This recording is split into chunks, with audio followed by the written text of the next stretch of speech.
जब से अमेरिका में डोनाल्ड ट्रंप की सरकार बनी है तब से उनकी तरफ से कई ऐसे फैसले लिए जा रखे हैं जिसका विरोध हो रहा है। सिर्फ अमेरिका में नहीं, पूरी दुनिया भर में उनकी तरफ से चाहे टैरिफ को लेकर फैसला हो, रेसिप्रोकल टैरिफ को लेकर फैसला हो, LGBTQ को लेकर फैसला हो, तमाम ऐसे फैसले जिनको लेकर अब उन्हें विरोध का सामना करना पड़ रहा है। अब डोनाल्ड ट्रंप का एक और फैसला जिसको लेकर उनकी लगातार थू-थू हो रखी है। सिर्फ अमेरिका के लोग ही नहीं, पूरी दुनिया ये बात कह रहे कि आखिर डोनाल्ड ट्रंप को क्या हो गया है। दरअसल उन्होंने एक बहुत बड़ा फैसला लेते हुए 6000 इमिग्रेंट्स, 6000 लोगों को जो जिंदा है उन्हें मृत घोषित कर दिया है। अब आप ये सोच रहे होंगे कि आखिर ये कैसा फैसला है। दरअसल मैं आपको बताती हूँ, डोनाल्ड ट्रंप की सरकार ने ये फैसला लिया है कि ऐसे लोग जो बाइडेन की सरकार में इमिग्रेंट्स जो अमेरिका में दाखिल हुए थे, अब उन्हें मृत घोषित कर दिया है।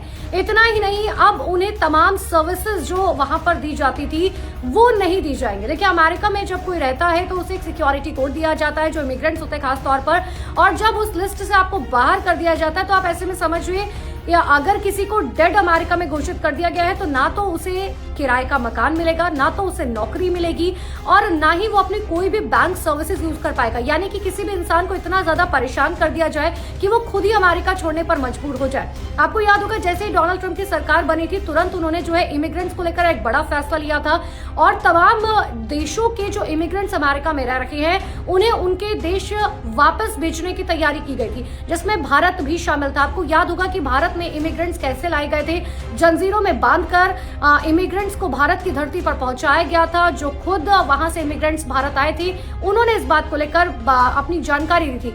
लेकिन अब आप समझिए, 6000 ऐसे इमिग्रेंट्स जो जिंदा हैं लेकिन उन्हें मृत घोषित कर दिया गया है अमेरिका की लिस्ट से। यानी कि अब जो है उन्हें कोई भी सर्विसेज जो है वो अमेरिका में नहीं मिलेंगी, ना तो वो नौकरी कर पाएंगे, ना तो उन्हें किराए का कोई घर मिलेगा, और ना तो वो अपनी बैंक की कोई भी सुविधा यूज कर पाएंगे। ऐसे में जब किसी के सामने कोई भी ऑप्शन नहीं बचेगा तो जाहिर सी बात है कोई भी जो है वो देश छोड़ने के लिए तैयार हो जाएगा।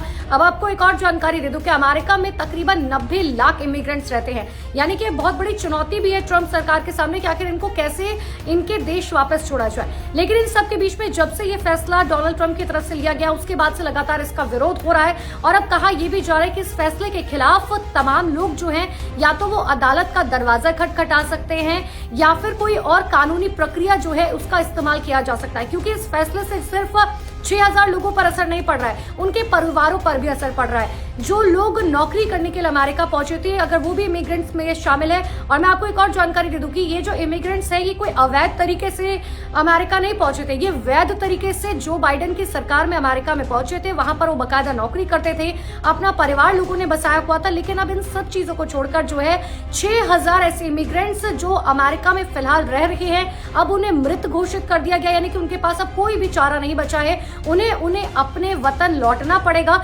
बहुत सारे लोग ऐसे होते हैं जो अमेरिका में नौकरी करना चाहते हैं या चाहते हैं कि अमेरिका में जाकर बस जाए, लेकिन अब डोनाल्ड ट्रंप के इस फैसले के बाद उन्हें एक बहुत बड़ा झटका लगा है। इस पर आपकी क्या राय है?